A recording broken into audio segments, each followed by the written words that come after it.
बचे हैं सिर्फ 30 डेज और अब हमें ऐसे लग रहा है कि कैसे इन 30 डेज में हम हमारा रिवीजन कंप्लीट करेंगे। Hi everyone, welcome back to our channel. मैं हूं सीएस पार्श्वी पारेख और आज मैं लेकर आई हूं आपके लिए 30 डेज का स्टडी प्लान।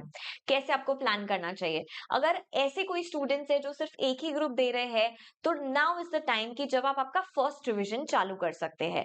फर्स्ट रिविजन कौन सा, ये मैं फाइनल वाले रिविजन की बात कर रही हूँ। फाइनल वाला फर्स्ट रिविजन जो आने वाले 10 दिन है उसमें आप आपके सब्जेक्ट्स डिवाइड कर लीजिए। 2.5 डेज टू 3 डेज आप एक सब्जेक्ट को दे सकते हैं। अब यहाँ पर आप क्या करेंगे, आप आपकी समरी नोट से पूरी प्रिपरेशन करेंगे। ये वाले रिवीजन की जो 2.5 डेज में आपको पढ़ना है, यहाँ पर आपको सिर्फ आपकी समरी नोट्स कवर करनी है, या अगर आपने समरी नोट्स नहीं बनाई है तो आप फैकल्टी की नोट्स भी रेफर कर सकते हैं।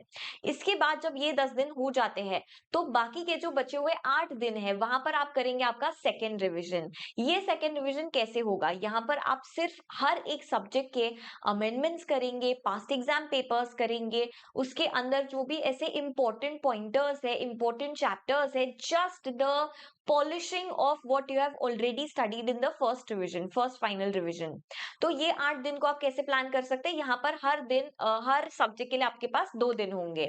उसके बाद जो 6 दिन बचे हैं, ये जो 6 दिन है इसमें आप आपका थर्ड रिवीजन करेंगे। यहाँ पर बहुत इंपॉर्टेंटली पूरे एक दिन आप देंगे एक सब्जेक्ट के लिए और वहां पर आप एक पेपर तो भी फुल कोर्स का सॉल्व करके देखेंगे। इससे क्या होगा, इससे you will be able to know कि कैसे हमें टाइम मैनेज करना है। चाहे आपने पहले भी पेपर्स दिए होंगे, पहले भी अटेम्प्ट्स दिए होंगे, इट डजंट मैटर।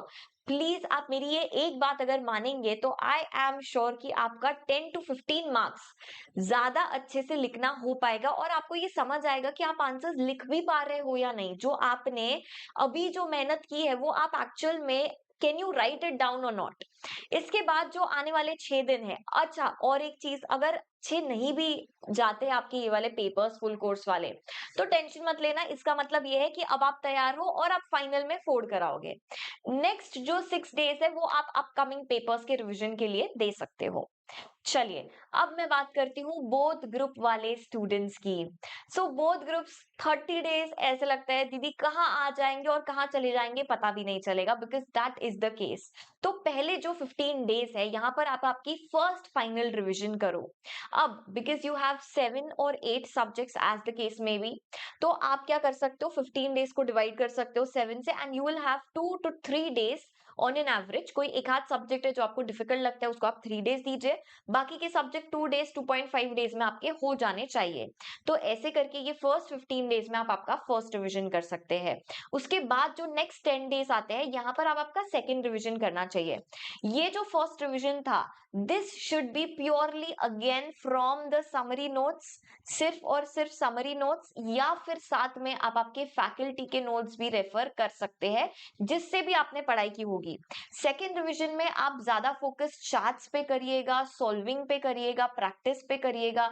जो सारे आपके अमेंडमेंट्स है, जो सारे आपके पास्ट एग्जाम पेपर्स है, please don't forget it at any cost, because already हमारे पास कंपेयर टू जो लोग सिर्फ एक ही ग्रुप दे रहे हैं उनके कंपैरिजन में काफी कम टाइम है। तो what we can do is we can solve as many past exam papers as possible. So we'll be at a position कि जहां पर हमको अच्छे से पता है कि क्या और कैसे क्वेश्चन बन सकते हैं। अगर आपके पास थोड़ा और टाइम हो तो आप लोग फुल कोर्स पेपर ऐसे सब्जेक्ट का सॉल्व कर सकते हैं जो आपको डिफिकल्ट जाता है एग्जाम के पहले, मतलब ये 10 दिनों में you can solve at least 1 full course paper of each subject. और अगर इतना टाइम नहीं है आपके पास, if the time does not permit, तो फिर आप कोई भी ऐसे जो सब्जेक्ट्स है जो आपको डिफिकल्ट लगते हैं उसका एक फुल कोर्स पेपर सॉल्व करेंगे ही करेंगे। और अगर आप ऐसे स्टूडेंट है जो फर्स्ट टाइम पेपर देने वाले, तो फिर तो हर एक सब्जेक्ट का आपको करना ही चाहिए। इसके बाद के जो 5 डेज है that would be revision of the upcoming papers. अब आप रिविजन कैसे करोगे अपकमिंग पेपर्स का, ऑब्वियसली डू बैकवर्ड रिविजन। जो सब्जेक्ट आपका पहले होने वाला है उसका सबसे लास्ट में रिवीजन करना, जो सब्जेक्ट आपका लास्ट रहने वाला है पेपर में उसका आप अभी सबसे पहले रिवीजन करना। That's it. Yes, everybody. So I hope that this planning would help you to clear your CS exams in December 2024. Thank you so much for joining in. Have a very good day ahead. Bye bye. Take care. Outro. I'll come up with more such videos. So please do like and leave a comment of yours. Bye.